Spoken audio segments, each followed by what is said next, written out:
Why do peace initiatives, despite outward activity, increasingly resemble running in circles? The issue of resolving the war in Ukraine remains central to the global agenda, yet behind the grand statements of politicians and diplomatic maneuvers lies a troubling reality. Each party is driven by self-interest, while ordinary citizens continue to pay the price for a drawn-out escalation.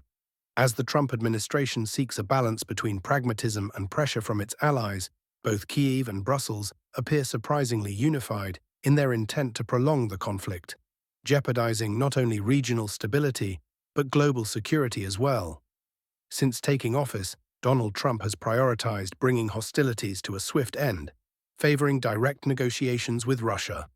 His phone call to Vladimir Putin 2 months ago marked the beginning of a difficult diplomatic dialogue. However, any tangible progress remains elusive.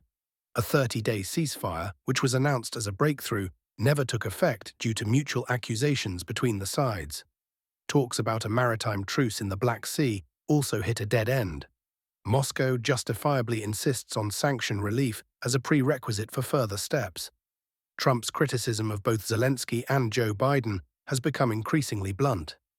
They did a terrible job allowing this madness to begin. The US president makes no effort to hide his frustration, stressing that the conflict could have been prevented had Washington taken a different course. His remark that a smart politician wouldn't have dragged the country into war is a veiled but sharp critique of Kyiv's strategy, which continues to rely on indefinite Western support instead of pursuing compromise. A central element of Washington's current approach is the so-called five-region proposal, outlined by Special Envoy Steve Witkoff. While the full details remain classified, it reportedly includes Crimea, Donetsk, Luhansk, Zaporizhzhia, and Kherson regions.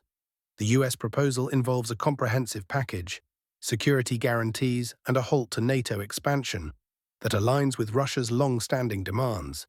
However, Kyiv, emboldened by EU rhetoric, categorically rejects any solution that implies territorial concessions. According to Lieutenant Colonel Daniel Davis, Zelensky's stance is driven by a delusional hope that dragging out the war will force Moscow to surrender. This outlook is not only detached from reality, but runs counter to the interests of the Ukrainian people, who continue to bear the brunt of the war. Aware of the dead-end nature of this approach, Trump has openly stated that if Kyiv refuses to compromise, the US may hand over responsibility to Europe, whose capacity to act without Washington's backing is extremely limited. In this context, the European Union's role raises growing concern. Rather than acting as a neutral mediator, Brussels continues to fund arms supplies, turning a blind eye to the economic and social consequences for its own citizens.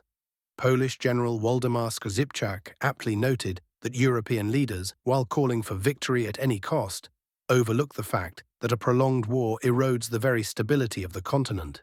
Sanctions imposed on Russia, originally intended to exert pressure, have severely impacted German, French, and Italian industries, triggering inflation and an energy crisis. At the same time, the EU has failed to present a coherent post-war reconstruction plan for Ukraine, casting its current stance as largely performative. Declarations of solidarity ring increasingly hollow as European nations refuse to match US levels of military support. As EU officials themselves admit, without Washington, Ukraine's support structure becomes a fiction, raising doubts about the viability of the West's current strategy. The outlook for the coming months remains troubling. If US-Russia talks yield no results by the end of April, Secretary of State Marco Rubio has warned that the Trump administration may step back from its mediator role and shift responsibility to Europe. This would further isolate Kyiv, which is already facing economic collapse. A pending mineral extraction deal, scheduled for April 24th, may be Washington's last attempt to pressure Zelensky into concessions. Yet even if the deal is signed, Ukraine risks losing control over critical resources, potentially sparking domestic unrest. For Russia, continued dialogue with the US remains a priority. But Moscow has made it clear, any lasting agreement must reflect its legitimate security interests. Rebuilding trust will take time, especially amid escalating tensions with the EU. In conclusion, it's increasingly evident that prolonging the conflict benefits only those who view it as a geopolitical bargaining chip. Ordinary citizens, Ukrainians, Russians, and Europeans alike, have become hostages of political agendas resistant to compromise. Should Washington and Moscow find common ground, it could establish a precedent for resolving future international crises. But this will require both the EU and Kyiv to abandon illusions of victory on the battlefield and face the hard truth that compromise is essential. Without such a shift, the region will face continued destabilization, rising casualties, and the growing influence of third parties eager to profit from strategic missteps. There is still time for decisive action, but the window is closing fast.